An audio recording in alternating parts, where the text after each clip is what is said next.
ఈ పందెంలో నేను గెలిస్తే నీకు కాబోయే భార్య మనోహరి సైతం నా సొంతమవుతుంది. అదే నువ్వు గెలిస్తే నా తల నీ కాళ్ళ దగ్గర వంచి ఈ రాజ్యం మొత్తాన్ని నీ చేతుల్లో పెడతాను. సవాలుకి సిద్ధమా సోదరా? అది ధర్మపురి రాజ్యం. ఆ రాజ్యానికి మహారాజు సూర్యశేఖరుడు. అతని కుమారుడు విశ్వజిత్ 16 ఏళ్ల వయసులోనే ఎవరూ సాధించలేని మూలాధార చక్రాన్ని జాగృతం చేసి శక్తులు సాధించాడు. దాంతో రత్నపురి మహారాజు తన కుమార్తె అయిన యువరాణి మనోహరితో విశ్వకి పెళ్లి నిశ్చయం చేస్తారు. ఆ ఆనందంలో తండ్రి విశ్రాంతి మందిరానికి వెళ్లిన విశ్వజిత్కి సూర్యశేఖరుడు కొన ప్రాణాలతో కొట్టుమిట్టాడుతూ కనిపించాడు. నాన్నగారు, ఏం జరిగింది? మీ నోటి నుండి ఆ రక్తం ఏంటి? విశ్వ, బాధపడకు. నాకు మరణ సమయం దగ్గర పడింది. నేను చెప్పేది జాగ్రత్తగా విను. ఈ తాళపత్ర గ్రంథాల్లో కొన్ని రహస్య సూత్రాలున్నాయి. వాటిని నువ్వు ఛేదిస్తే ఈ విశ్వానికే నువ్వు విజేతవవుతావు. ఎట్టి పరిస్థితుల్లోనూ ఈ గ్రంథాన్ని జార విడుచుకోకు. ఇక నుండి ఈ రాజ్యాన్ని, రాజ్య ప్రజల్ని నువ్వే రక్షించాలి. అలాగే సప్తశక్తి ఆశ్రమంలో శిక్షణ పొందుతున్న నీ చెల్లి విశ్వప్రియ బాధ్యత కూడా నీదే అని చెప్పి సూర్యశేఖరుడు అక్కడికక్కడే మరణించాడు.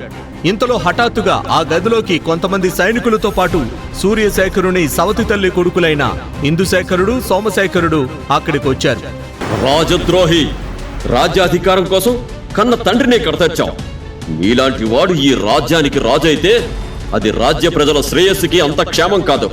ఇంకా చూస్తారేంటి? ఈ ద్రోహిని ఈడ్చికెళ్ళండి. వీడిని కేవలం బందీగా మాత్రమే కాదు, బానిసగా మార్చి శిక్షణ సహాయకుడుగా నియమించండి. విశ్వజిత్ని కారాగారంలో బంధించిన తరువాత ఇందుశేఖరుడు తనని తానే మహారాజుగా ప్రకటించుకున్నాడు. రాజ్యాధికారం కోసం విశ్వజిత్తే తన కన్న తండ్రికి విషమిచ్చాడని ప్రజలను నమ్మించాడు.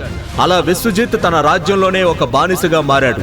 మరోవైపు శిక్షణ సహాయకుడిగా మారిన విశ్వజిత్కు రోజు రకరకాల శిక్షలు వేస్తూ అతన్ని చిత్రహింసలకు గురి చేస్తూ ఉంటారు.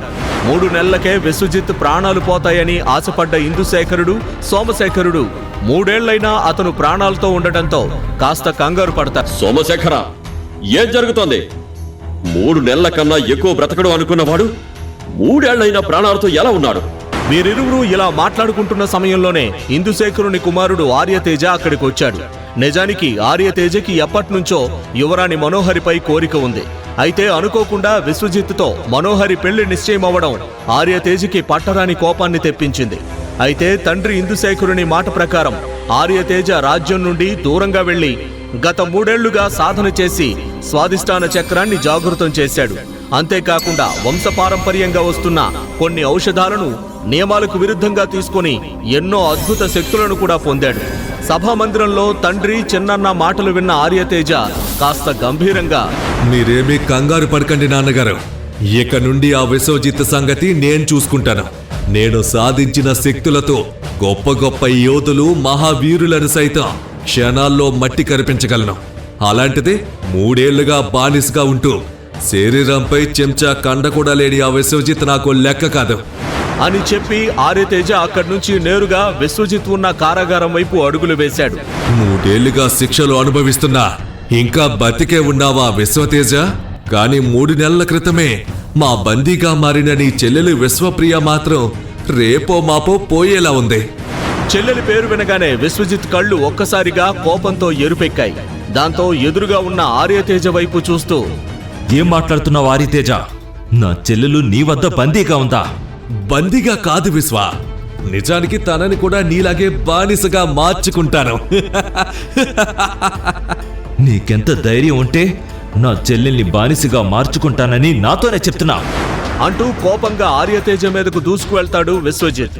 ఒక్కసారిగా విశ్వజిత్ తన మీదకు రావడంతో ఆర్యతేజ పట్టుదప్పి కింద పడిపోతాడు. వెంటనే కొందరు సైనికులు ఆర్యతేజను పైకి లేపగా మరికొందరు విశ్వజిత్ పై కర్రలతో దాడి చేస్తున్నారు. పైకి లేచిన ఆర్యతేజ కోపంగా విశ్వజిత్ వంక చూస్తూ, ఒక బానిసగా ఉన్న నీకు మాపై దాడి చేసే హక్కు లేదు. నువ్వు చేసిన ఈ తప్పుకి ఈ క్షణమే నీకు మరణ శిక్ష విధించాలి. కానీ నేను అలా చేయడం లేదు. ఇప్పుడు చెప్తున్నా విను విశ్వ, రేపు జరగబోయే మరణ సమరంలో నాతో పోటీ పడి గెలువు. నువ్వు గెలిస్తే నిన్ను, నీ చెల్లెల్ని వదిలేస్తాను. అదే నువ్వు ఓడిపోతే నీ చెల్లెలు నా వద్ద బానిసగా కాదు, దాసీలా మారుతోంది. అంతేకాదు, నీకు కాబోయే భార్య మనోహరి సైతం నా సొంతమవుతుంది. సవాలుకి సిద్ధమా? నిజానికి ఆర్యతేజతో పోటీ పడగలిగే అంత బలం విశ్వజిత్కు లేదు. అయినా చెల్లిని మనోహరిని ఆర్యతేజ నుంచి కాపాడాలనే ఉద్దేశంతో ఈ పోటీకి ఒప్పుకుంటాడు. అయితే ఆర్యతేజ విసిరిన సవాలుకి విశ్వజిత్ సై అనడంతో అక్కడున్న వాళ్ళందరూ ఒక్కసారిగా ఉలిక్కిపడ్డారు. ఎందుకంటే మరణ సమరంలో పాల్గొనడం అంటే మరణాన్ని ఆహ్వానించడమే. ఇప్పటి వరకు అందులో పాల్గొన్న ఏ ఒక్క బానిస కూడా ప్రాణాలతో బయటపడిన చరిత్ర లేదు. అలాంటిది ఒంటి మీద చెంచా కండ కూడా లేని విశ్వజిత్కి ఇది విషమ పరీక్షే. అయినా విశ్వజిత్ పోటీకి ఒప్పుకోవడంతో ఆర్యతేజ అక్కడి నుంచి వెళ్లిపోతాడు. మరోవైపు తిరిగి కారాగారంలోకి వెళ్లిన విశ్వజిత్కి కాసేపు ఏమీ అర్థం కాదు. 3 ఏళ్లుగా తండ్రి ఇచ్చిన తాళపత్ర గ్రంథాన్ని కొన్ని వేల సార్లు చదివినా అందులోని రహస్య సూత్రాలను అతను ఛేదించలేకపోయాడు. దాంతో కోపంగా, ఈ గ్రంథంలో ఏమీ లేదో, ఇది నాకు శక్తులిస్తుందని 3 ఏళ్లుగా కొన్ని వేల సార్లు దీన్ని చదివాను. అయినా ఎలాంటి రహస్య సూత్రాలను కనిపెట్టలేకపోయాను. ఇక నాకు దీంతో పని లేదు అనుకుంటూ ఆ గ్రంథాన్ని మంటల్లో పడేస్తాడు. కాసేపటికే ఆ గ్రంథం పూర్తిగా కాలిపోయి బూడిదగా మారుతుంది. ఆ ప్రాంతమంతా ఒక్కసారిగా తెల్లటి వెలుగుతో నిండిపోయింది. అక్కడున్న బూడిదలో నుండి ఒక బంగారు పత్రం బయటపడింది. అందులో నుండి ఒక ముసలి వ్యక్తి బయటకొస్తాడు. అతన్ని చూసిన విశ్వజిత్ ఒక్కసారిగా భయాందోళనలకు గురవుతాడు. దాంతో కంగారుగా ఆ ముసలి వ్యక్తి వంక చూస్తూ, ఎవరు మీరు? నేను జనార్దన మహర్షి, మహారాజు సూర్యశేఖరుడు, అదే మీ నాన్నగారికి పాత స్నేహితుడిని. కొన్ని కారణాల వల్ల నేను కొన్నాళ్లుగా ఈ తాళపత్ర గ్రంథాల్లో ఉన్నాను. సూర్యశేఖరుడు మరణం సమయంలో నేను ఎలాంటి సహాయం చేయలేకపోయాను. ఇప్పుడు నీకు సహాయం చేసి నా బాధ్యత నెరవేర్చుకుంటాను. నిజంగా మీరు నాకు సహాయం చేయగలరా మహర్షి? ఖచ్చితంగా విశ్వ. రేపు జరగబోయే మరణ సమరంలో నువ్వు విజయం సాధించేలా నేను నీకొక మంత్రాన్ని చెప్తాను. దాన్ని నువ్వు ఉదయంలోగా కనీసం 1000 సార్లు పఠించగలిగితే రేపు గెలుపు నీదే అంటూ ఆ మహర్షి ఒక మంత్రాన్ని విశ్వజిత్ చెవిలో చెప్తాడు. ఆ మంత్రం చదువుతున్న ప్రతిసారి విశ్వజిత్ బలం పెరుగుతున్నట్లు అతనికి అనిపిస్తుంది. దాంతో విశ్వజిత్ ఆ మహర్షికి ప్రణామం చేసి కళ్ళు మూసుకొని ధ్యానంలో కూర్చొని ఆ మంత్రాన్ని పఠించడం మొదలు పెడతాడు. కాసేపటికి మహర్షి అక్కడి నుంచి మాయమైపోతాడు. అయితే విశ్వజిత్ కారాగారం ముందు కాపలాగా ఉన్న ఒక భటుడు విశ్వజిత్ కారాగారం మొత్తం వెలుగుతో నిండిపోవటం, ఆ తర్వాత విశ్వజిత్ ధ్యానంలో కూర్చొని మంత్రాలు చదవడం చూసి వెంటనే ఆ విషయాన్ని ఆర్యతేజ వద్దకు వెళ్లి చెప్తాడు. దాంతో ఆర్యతేజ తన సైనికులతో కలిసి ఒక భయంకరమైన ప్రదేశానికి వెళ్తాడు. అదే అఘోరా గుహ. లోపలికి వెళ్లిన ఆర్యతేజ అఘోరాతో, అఘోరా, రేపు జరిగే మరణ సమరంలో ఆ విశ్వతేజ ఎట్టి పరిస్థితుల్లోనూ గెలవకూడదు. అందుకేం చేస్తావు? వచ్చేయ్. ఖచ్చితంగా మహారాజా. అయినా మీకు తెలుసు కదా, గత 3 ఏళ్లుగా నా పథకం ప్రకారమే విశ్వజిత్ శక్తిహీనుడిగా మారాడు. అలాగే ఎన్నో ఏళ్లుగా ఈ రోజు కోసమే నేను ఎదురు చూస్తున్నాను.